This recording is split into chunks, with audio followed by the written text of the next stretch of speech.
현장교원 정책 TF팀 연구 보고서에 제시한 학생 문제 행동 3단계가 여기에 들어가 있습니다. 자, 1단계 경미한 문제 행동, 심각한 문제 행동은 2단계로 봤고요. 3단계는 매우 심각한 문제 행동으로 봤습니다. 매우 심각한 문제 행동은 교원의 생활지도 범위를 벗어난 것으로서 관계기관 및 전문가의 연계가 필요하다라고 규정을 하고 있고요. 첫 번째 살펴본 게 조언을 살펴봤고요. 두 번째 상담을 살펴봤습니다. 세 번째 주의를 살펴볼 건데 이 세 가지가 학생의 문제 행동이 발생했을 때 한 번 정도는 거쳐가야 하는 그런 단계임을 기억하시면 되겠습니다. 안녕하세요, 후니쌤입니다. 교원의 학생 생활지도에 관한 고시 해설서 분석을 하고 있고요. 5차시로 생활지도 방식에서 조언, 상담, 주의를 먼저 살펴보도록 할 거니까요.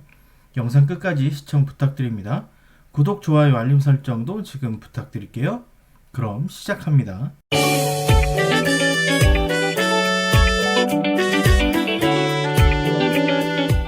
네, 이번 시간에 살펴볼 것은 생활지도 방식 중에서 조언을 먼저 살펴보도록 하겠습니다. 고시 제9조에 명시되어 있고요. 지금부터 살펴보도록 하겠습니다. 학교의 장과 교원은 학생의 문제를 인식하거나 학생 또는 보호자가 도움을 요청하는 경우 학생 또는 보호자에게 조언할 수 있다라고 명시되어 있습니다. 조언은 당연히 비공개를 원칙으로 하겠죠. 학교의 장과 교원은 학생의 문제 개선을 위하여 전문가의 검사 상담 치료를 보호자에게 권고할 수 있다라고 되어 있습니다.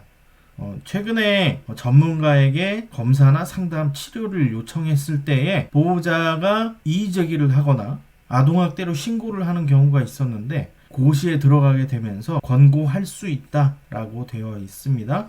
그래서 이 내용 살펴보시면 될 것 같습니다. 조언이란 학교의 장과 교원이 학생 또는 보호자에게 말과 글로 정보를 제공하거나 권고하는 지도 행위를 말하고요. 조언의 상황 예시도 여기에 나와 있습니다. 일반적으로 해왔던 일들입니다. 학생이 바람직한 방향으로 개선되기 위해서 필요한 것들을 안내를 하기 때문에 살펴보시고 하던 대로 진행을 하시면 크게 무리는 없을 것 같습니다.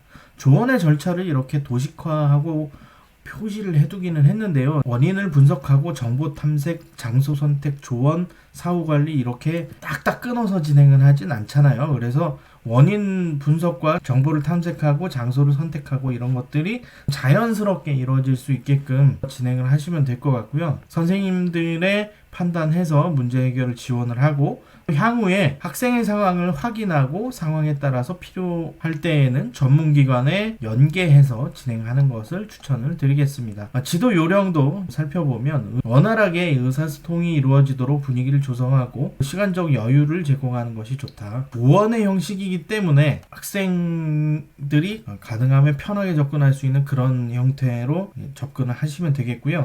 혹시 조언하는 과정 중에 가정폭력이나 학교폭력, 성폭력, 징후가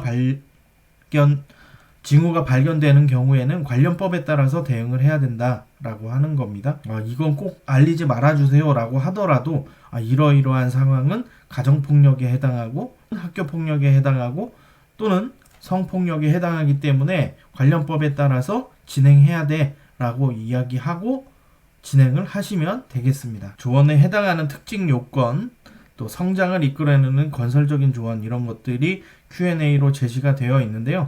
이 내용들도 시간 되실 때 한 번씩 읽어보시면 도움이 되실 것 같습니다. 저희가 고시를 다 살펴보고 있는데 마지막에 Q&A만 따로 제시가 되어 있거든요. 그래서 그 내용으로 마지막에 다시 한번 보여드릴 예정이라 이 내용은 넘어가도록 하겠습니다. 다음은 상담 살펴보도록 하겠습니다. 제10조 상담에서 상담에 대한 내용을 명확하게 기술하고 있는데요. 상담의 정의부터 살펴보도록 하겠습니다. 제10조 1항 보시면 학교의 장과 교원, 학생 또는 보호자는 학생의 문제를 해결하기 위한 원인 분석, 대안 모색 등이 필요한 경우에 누구든지 상담을 요청할 수 있다라고 기술하고 있습니다. 자, 10조 2항 살펴보겠습니다. 상담은 수업 시간 외의 시간을 활용함을 원칙으로 한다 라고 되어 있고요. 다만 진로 전담교사 또는 전문 상담교사에 의한 상담, 학교장과 보호자 간의 상담은 예외로 한다라고 규정되어 있습니다. 담임 선생님과 학생 간의 상담 또는 학생 생활지도 담당 선생님과 학생 간의 상담은 수업 시간 외의 시간 활용하는 것을 원칙으로 한다는 거. 세 번째 같은 경우에는 모두 다 알고 계신 내용이겠지만 한번 짚어드리도록 하겠습니다. 상담의 내용은 해당 학생 또는 보호자 외에 제3자에게 누설해서는 안 됩니다. 학교의 장과 교원, 보호자 간에는 상담을 요청할 수 있고 상대방의 요청이 있는 경우 명백한 사유가 없으면 이에 응해야 합니다. 6항에 보시면 상담을 거부할 수도 있는데요. 6항 1호 보도록 하겠습니다. 사전에 목적, 일시, 방법이 합의되지 않은 상담은 거부할 수가 있습니다. 2호는요. 직무 범위를 넘어선 상담, 학생에 관한 상담이 아니고 갑자기 다른 이야기를 하시는 경우에는 상담이 거부될 수가 있는 거죠. 3호 보시면 근무 시간 외의 상담은 거부할 수가 있으니까 알아두시면 되겠습니다. 그리고 나머지 내용들은 한 번씩 읽어보시면 크게 어려움 없이 이해하실 수 있을 겁니다. 해설 내용 살펴보도록 하겠습니다. 학생 생활지도 방식으로의 상담은 학생의 학습 및 학교 생활에 적응을 돕기 위해 학교의 장과 교원, 학생 또는 보호자가 함께 문제를 해결해 나가는 소통의 과정을 이야기합니다. 상담의 요건을 살펴보도록 할 건데요. 학교의 장 또는 교원, 학생 또는 보호자가 상호 간의 학습, 교우관계, 진로 등에 대한 상담을 요청하는 경우를 이야기합니다. 두 번째 살펴보도록 할게요. 상담의 목적, 주제, 방식, 일시, 장소 이런 것들에 대해서 먼저 상호 간의 합의가 이루어진 다음에 진행을 하는 걸 원칙으로 하고요. 학부모 상담은 수업 시간 외에 근무 시간 내의 시간을 활용하는 것이 원칙이다 라고 하는 거 살펴보시면 되겠습니다. 조금 전에 상담 거부 상황에 대해서 알려드렸는데요. 그 예시도 여기 나와 있습니다. 학생이 긴급한 사유 없이 수업 시간 중에 상담을 요청하는 경우가 있겠고요. 사전 연락 없이 찾아온 경우에도 요청을 거부할 수 있습니다. 보호자 개인의 문제로 상담을 요청하는 경우나 야간이나 주말에 SNS 등으로 상담 요청하는 경우, 폭언이나 민원 등을 활용해서 상담을 강요하는 경우, 이런 경우에는 상담을 거부할 수 있다는 거 참고로 알아두시면 되겠습니다. 상담의 절차도 이렇게 도식화되어 있기는 한데요. 저희가 진행하는 일련의 절차대로 진행을 하시면 되겠습니다. 상담 장소에 대해서 고시에서 제시하고 있는 내용 살펴보도록 하겠습니다. 상담이 이루어지는 공간은 상담자와 내담자의 신뢰관계 형성과 상담 내용 비밀 보장 등을 위해 별도로 구분해야 하고 이에 필요한 시설도 함께 갖추는 것이 필요합니다. 긴급 지원 요청을 위한 비상벨 시스템, 전화기, 상담 시간 확인을 위한 알람 시계, 녹음 장비 등 상담이 이루어질 때 교원의 안전 등을 위한 시설을 구비할 필요가 있겠습니다. 지도 요령도 살펴보도록 할게요. 학생에게 교사의 의견을 강요하시면 안 되고요. 학생이 자신의 가치와 신념을 탐색하도록 격려하는 것이 바람직합니다. 초등학교 저학년 학생을 상담하는 경우에는 보호자의 참여도 고려해 보시는 것을 추천드리고요. 보호자와의 상담인 경우에는 상담 시작 전에 핵심 주제와 기대 목표, 상담 시간 등을 정하고 시작하는 것이 좋겠습니다. 필요한 경우에는 관리자라든가 외부 전문가와 함께 공동으로 상담을 진행할 수 있습니다. Q&A 내용도 살펴보시면 되겠는데요. 상담 기록을 반드시 남겨야 하나요? 라고 되어 있는데 교무수첩이라든가 학생의 관찰일지 또 상담일지 이런 것들은 기록으로 남기는 것들이 나중에 무슨 일이 생겼을 때 근거 자료로 활용하는데 굉장히 많은 도움이 됩니다. 그래서 상담 기록은 남겨두시는 걸 추천을 드리고요. 상담을 녹음이나 녹화하려는 경우 허용해야 하냐?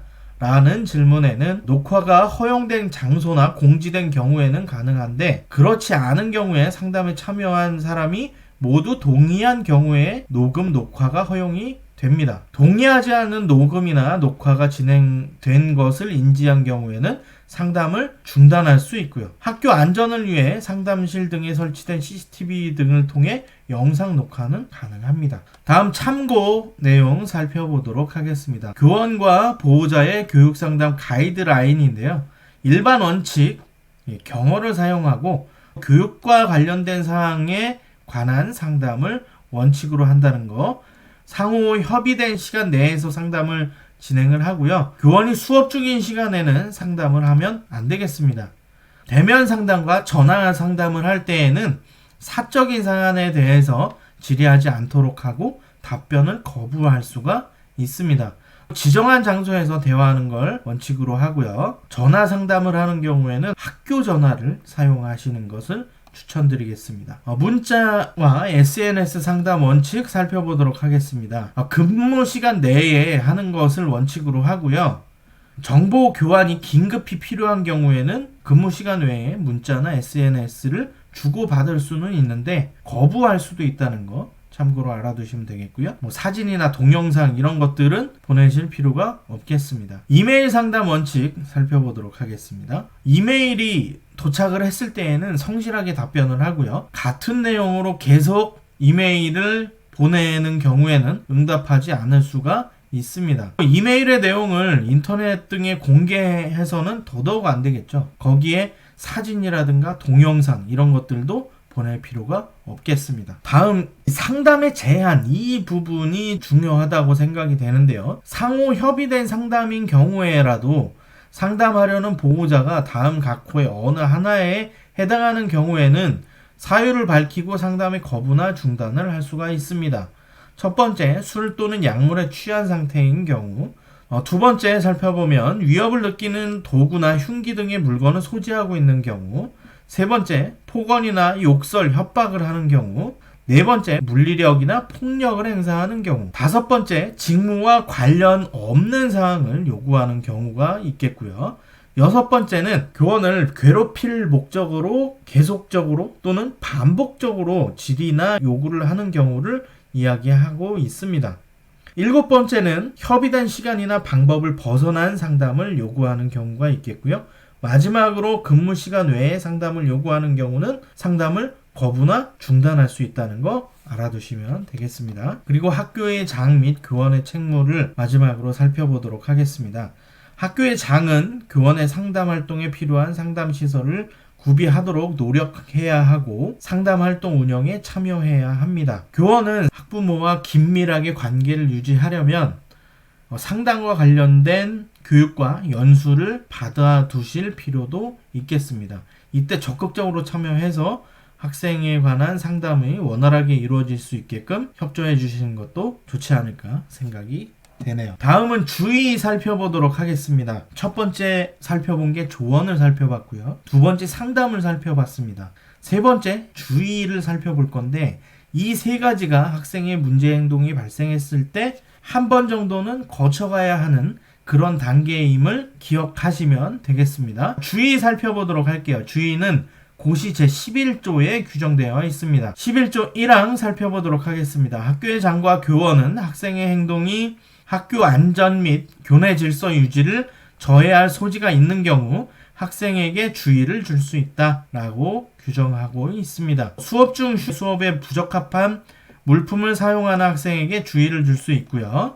학교의 장과 교원이 주의를 주었음에도 학생의 행동에 변화가 없거나 학생의 행동으로 교육활동에 지장을 받을 경우에 훈계를 할 수 있고요. 다음 영상에서 살펴볼 건데요. 훈계를 할 수 있고요.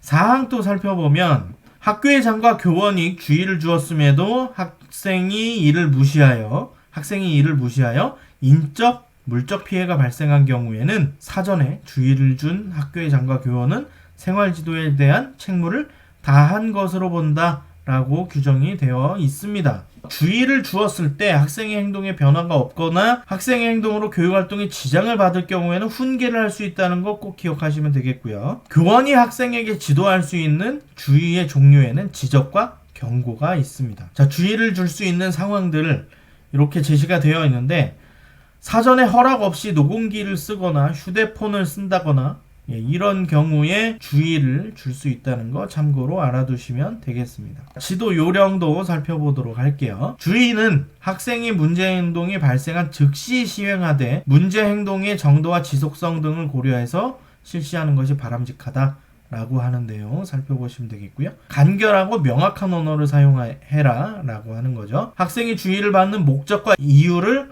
확실히 이해할 수 있도록 노력해야 한다 라고 하는 거. 학생에게 소리를 지르거나 경멸, 비난, 조롱, 다른 학생들과 비교를 하는 경우에는 인권 침해의 소지가 있어서 이런 행동은 하지 않는 것이 좋겠습니다. 관련 판례들도 제시가 되어 있으니까 참고로 알아두시면 되겠고요. 네, 다음 내용입니다. 현장교원 정책 TF팀 연구 보고서에 제시한 학생 문제 행동 3단계가 여기에 들어가 있습니다. 자, 1단계 경미한 문제행동, 심각한 문제행동은 2단계로 봤고요. 3단계는 매우 심각한 문제행동으로 봤습니다. 매우 심각한 문제행동은 교원의 생활지도 범위를 벗어난 것으로서 관계기관 및 전문가의 연계가 필요하다라고 규정을 하고 있고요.